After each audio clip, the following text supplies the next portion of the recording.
Today is Dr. Patrick Gruber, who is the Chief Executive Officer of GEVE Incorporated.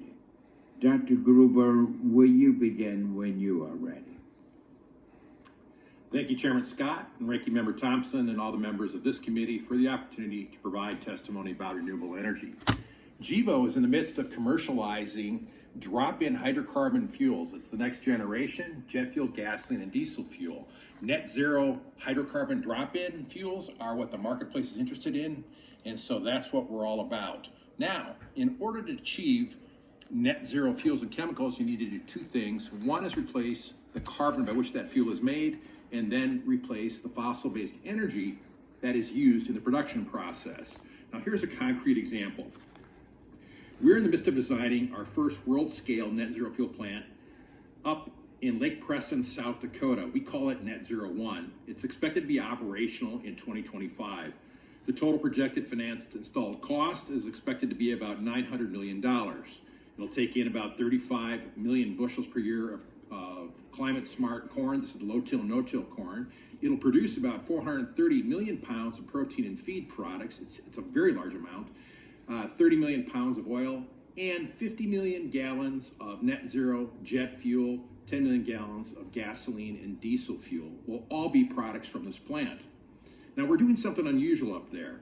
We want a net zero footprint. We don't want to use the grid electricity and natural gas if we can avoid it. Consequently, we're designing Net Zero 1 to be off the grid. We are planning on building a 60 megawatt wind farm and an on-site water treatment anaerobic digestion plant that produces enough biogas to offset the need for fossil-based natural gas. We'll also make green hydrogen. Lake Preston's future is going to be that it's a green energy hub. The lessons we're learning up at our net zero designs apply to other existing ethanol plants. If we can decarbonize their energy, we can add jet fuel and hydrocarbon production to those facilities as well. It's fundamentally about renewable energy and displacing fossil-based energy and natural gas. We believe that we can achieve a net zero footprint because we use the Argonne GREET model to measure life cycle emissions. Now, GREET is special because it takes into account the whole of the life cycle, all the way from capturing the CO2 through growing practices and land use and energy use and production and the burning of fuels. We can get to a net zero or even negative carbon footprint for these fuels, and that's measured at the tailpipe of a jet engine, which is amazing. We could drive the CI score down further if we use carbon capture and geological sequestration techniques, or get this, simply by using no-till corn, it would drive the footprint to be minus 30 across the whole of the life cycle, even after the fuel is burned, if we had used renewable energy in production along the way. Now, climate-smart agriculture, it makes a lot of sense. At GEVO, we intend to set up a business system that financially rewards farmers for using more sustainable ag practices. We think farmers should be paid for their corn and then be rewarded for the benefit they're providing all of us in capturing carbon or improving sustainability in the production processes. We had a press release about that today, working with Farmers Edge, talking about how to use that data. It's available. We're going to figure out a way to monetize it and pay farmers for doing a good job.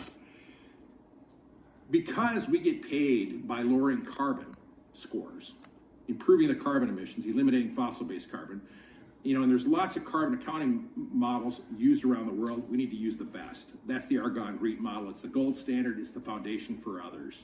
It has the most current scientific data. It's the most complete model. There's a model in Europe called EU-RED 2. It's the standard model. It follows the GREET model closely. So does Canada's model. The California model uses GREET, but they simplified the agricultural inputs with averages for crops. Now, the RFS model follows GREET, well, kind of the way California does, but it hasn't been updated in roughly 15 years or so. There's a new model on the horizon called Corsia. It's partially developed international model, but it's an outlier. It doesn't allow for sequestration, nor does it take into account better land management practices or better agricultural practices. Now, since Argonne GREET is the foundational model for all the other models used around the world, we'd like to see it used in policy here in the US. We'd like to see improvements in the data for it, and USDA has a large role to play in making that happen down to the field level. The USDA and farmers have done a terrific job of helping to improve agriculture and rural economies over the last 30 years. As I go around the world and talk about biofuels, I wish the rest of the world understood this. They don't. It's not food versus fuel. We can do both if we do this correctly and pay attention to it and count things accurately and just be transparent in the data. That's what we want to do. Thank you very much. And thank you, Dr. Gruber. And